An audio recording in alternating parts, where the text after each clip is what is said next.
The internet came to mobile phones against the convictions of web designers. Then WordPress came along with the solution. That's when web designers around the world stopped programming themselves.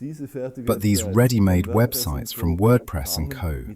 came at a price. BigTech thus took over the internet in 2007 completely.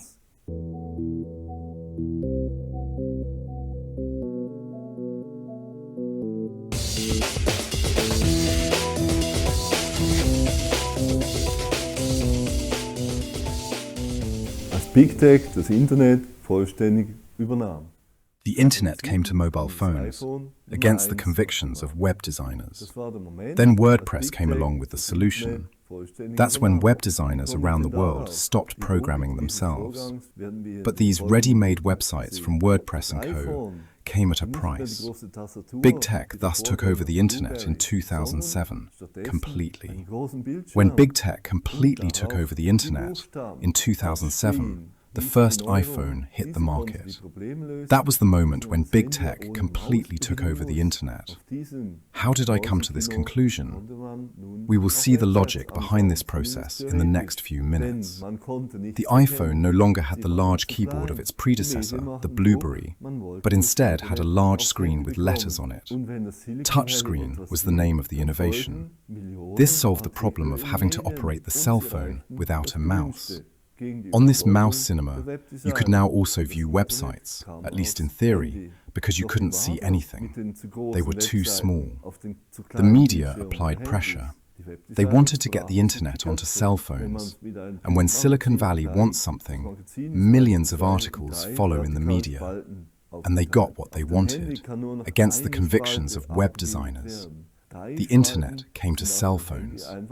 But what about the websites being too big for the small screens of cell phones? Web designers racked their brains. If you compare it to a print magazine, the magazine is divided into 3 vertical columns, for example. Only one column can be displayed on a mobile phone. 3 columns are simply not readable on a mobile phone because they are too small. So, to put it simply, they were looking for a way to display the same website in 1 or 3 columns, depending on whether it was being viewed on a PC or a mobile phone. Implementing this across an entire website seemed impossible. Then WordPress came up with the solution. At the time, WordPress was already creating ready-made websites for blogs so that they didn't always have to be reprogrammed. WordPress solved the problem of different screen sizes with coordinated CSS so that a website is displayed in 1 or 3 columns depending on the screen size. That's when web designers around the world stopped programming themselves because it was too complicated for them. From then on, they filled the WordPress website with text and images and uploaded it to the internet. But these ready-made websites from WordPress and Co. came at a price.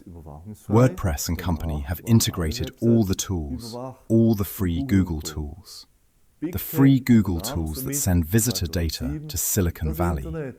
These tools were built into WordPress for convenience. Google had programmed them in advance and made them available to the internet community. Today, virtually all websites send their own users' data to Silicon Valley. Worldwide, every internet user, 24/7, all year round, using websites such as WordPress and the like. Ready-made websites are basically like ready-made pizzas, not so healthy, not so digestible for visitors. And the whole thing was only possible because the internet came to mobile phones.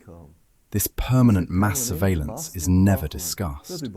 It exceeds by far the effects of hackers, Trojans, and data retention, which are often reported in the media. It runs like clockwork every day without causing a stir. This surveillance by Silicon Valley is built into ready-made websites. It works every day, every month, all year round. And every self-programmed website remains 100% surveillance-free. Nach wie vor zu 100% überwachungsfrei. This is another contribution to the topic. If no one else is going to say it, I will.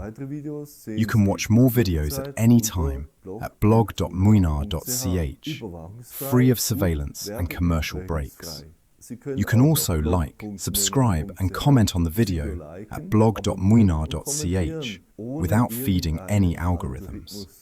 If you need a website that doesn't send your visitor data to Silicon Valley, check out muinar.ch.